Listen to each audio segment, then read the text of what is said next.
À 42 ans, ce passionné de montagne et de rugby est l'un des marins français les plus titrés. Le Basque découvre la voile par hasard à l'adolescence et court sa première course à la voile assez tard, à l'âge de 26 ans. Mais Pascal Bidégorry aime aller vite, très vite. Dans son brillant palmarès, on retiendra quelques-uns de ses titres les plus marquants, une victoire dans la solitaire du Figaro en 2000. En 2005, il remporte la Transat Jacques Vabre et le titre de champion du monde des multicoques Orma. Et en 2006, il terminera second de la Route du Rhum sur le trimaran Banque Populaire 4. Mais ce qui passionne Pascal, c'est la vitesse, la technologie et la chasse au record. À présent à la barre du plus grand trimaran de course jamais construit, il s'est juré de battre les plus grands records transocéaniques. 40 mètres de long, 23 de large, 47 mètres de tirant d'air pour 23 tonnes, Banque Populaire 5 est mise à l'eau en 2008. Le défi est de taille, mais Bidégorry le relève avec brio, et moins d'un an après la mise à l'eau, il pulvérise avec son équipage 2 records mythiques.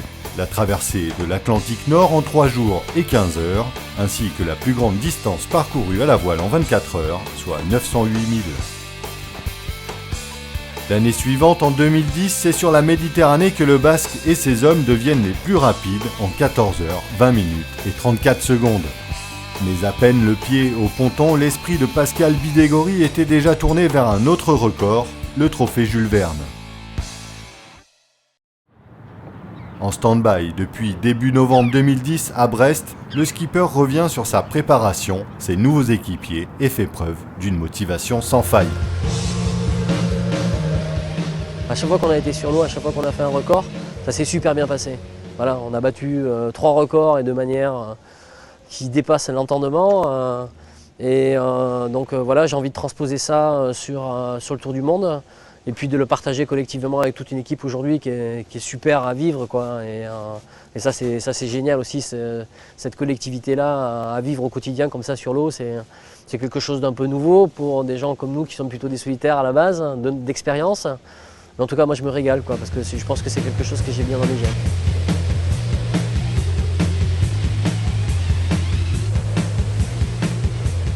L'équipage c'est le même que l'année dernière, on est un de plus.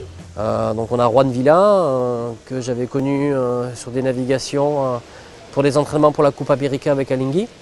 On a Brian Thompson aussi qui est venu nous rejoindre. C'est bien un petit peu de rigueur anglo-saxonne dans ce monde avec que des Bretons et un Basque, ça fait du bien. Et puis la dernière personne c'est Fred de Petrec qui a fait un petit tour l'hiver dernier avec Franck. Et donc il connaît le chemin, donc ravi qu'il nous ait rejoints.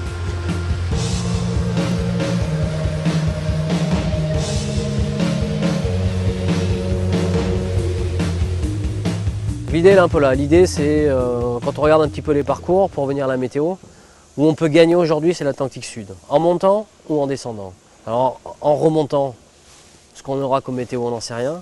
Par contre c'est vrai qu'on a quand même une petite visibilité de la descente et qu'on est un petit peu omnibulé par l'appositionnement de l'anticyclone de Sainte-Hélène.